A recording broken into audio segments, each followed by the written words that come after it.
Salam, heç düşündünüzmü, bəlkə də yaşadığımız bu cəmiyyətin bütün qaydaları, inancları, bütün strukturları əslində bir ilğım, bir illüziyadır. Gəlin bugün mənbə materiallarına əsaslanaraq məhz bu radikal fikrə bir baxaq. Bu təhlil gücün əslində kimdə olduğunu sorğuluyur və inanın, cavab sizi çox təəccübləndirə bilər. Mənbə elə birbaşa bu kəskin, hətta təhrik edici iddia ilə başlayır.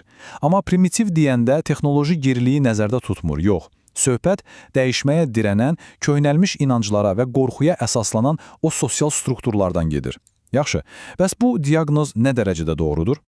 Yaxşı, gəlin bu diaqnozun dərinliklərini enək və görək mənbə cəmiyyətimizin təməlini necə tənqid edir. Mənbənin iddiası budur ki, cəmiyyətimizin bütün əsas sütunları, yəni siyasət, din, iqtisadiyyat və sosial normalar hamısı köhnəlmiş baxışlara söykənir və dəyişikliyə qarşı inadla müqavimət göstərir. Hətta başqalarına kömək edə biləcək yeniliklərdən belə imtina edilir. Və baxın, mənbənin işarə etdiyi əsas ziddiyyət elə budur. Dilimizdə ədalət var, amma əməllərimizdə iqtisadi maraqlar hər şeydən öndə gəlir. Sözlərlə reallıq arasındakı bu uçurum cəmiyyətimizin özünü necə aldatdığını göstərir. Bu isə bizi çox güclü bir bənzətməyə gətirib çıxarır. Mənbə bu vəziyyəti təsvir etmək üçün çox güclü bir metaforadan istifadə edir. Devaquşu cəmiyyəti, yəni başımızı quma bastırıb, görmək istəmədiyimiz, bizi narahat edən həqiqətlərdən qaçırıq.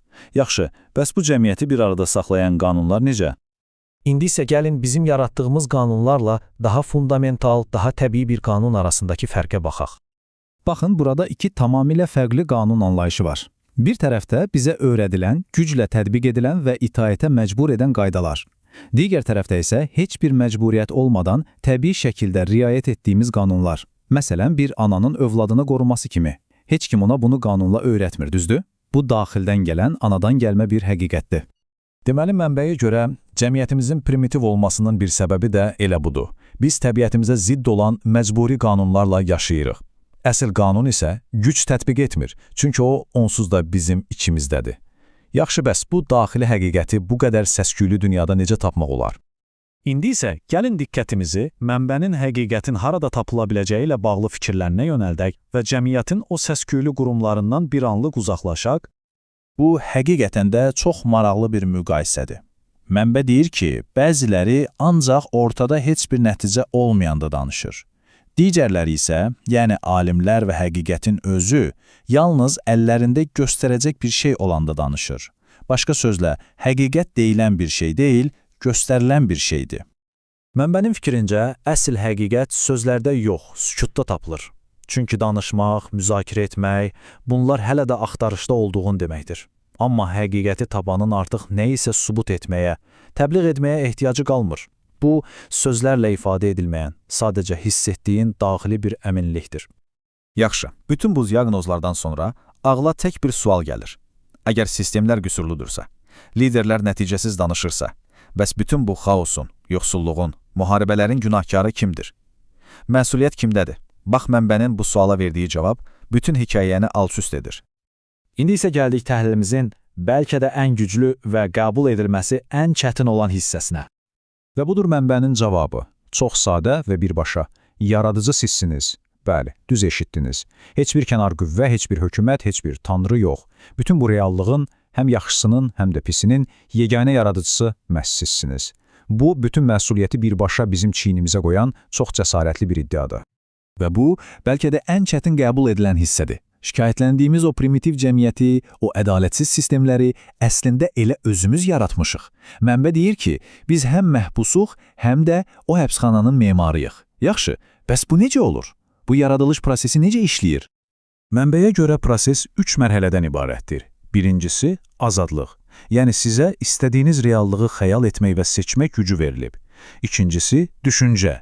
Diqqətinizi, enerjinizi nəyə yönəldirsinizsə, o reallığınızın bir növ planla çevrilir. Və üçüncüsü, təcrübə. Bu plan artıq fiziki dünyada gerçəkləşir və siz onu yaşayırsınız. Və bu mexanizm bir an belə dayanmadan işləyir. Və bu yaradılış prosesinin də dəmir kimi qaydaları var. Nəyi düşünürsənsə, onu alırsan. Bu qədər sadə. Nədən qorxursansa, bütün enerjini ona verdiyin üçün onu həyatına çəkirsən. Və ən vacibi, nəyə müqavimət göstərirsənsə, nəyə qarşı mübarizə aparırsansa, ona daha çox güc verirsən və onu reallığında möhkəmləndirirsən. Yaxşı, bütün bunları anladıq. Amma onda belə bir sual çıxır. Əgər biz bu qədər güclüyüksə, niyə hələ də bu primitiv səviyyədəyik? Mənbənin bu suala cavabı isə olduqca təəccüblüdür və bizi planetimizin hüdudlarından kənara baxmağa məcbur edir. Mənbənin iddiasına görə biz kainatda tək deyilik və bizdən qat-qat inkişaf etmiş sivilizasiyalar var. Üstəlik, onlar sadəcə mövcud deyil, həm də bizim inkişafımızla çox yaxından maraqlanırlar. Mənbəyə görə onların varlığı sadəcə uzaq bir ehtimal deyil, onlar bizi ziyarət edir. Texnoloji sıçrayışlarımıza gizli şəkildə dəstək olublar. Və hətta bəlkə də fərqində belə olmadığımız şəkildə aramızdadılar. Yaxşı, əgər bütün bunlar doğrudursa, niyə özlərini açıq-aşkar göstərmirlər? Cavab yenə də özümüzdədir. Onlar bilirlər ki, kənardan gələn bir həqiqətə asanlıqla inanmayacağıq. Amma əsl dəyişim o ancaq daxildən gələndə qalıcı olur. Özümüzün kəşf etdiyi həqiqət kimsənin bizə təqdim etdiyi həqiqətdən qat-qat güclüdür.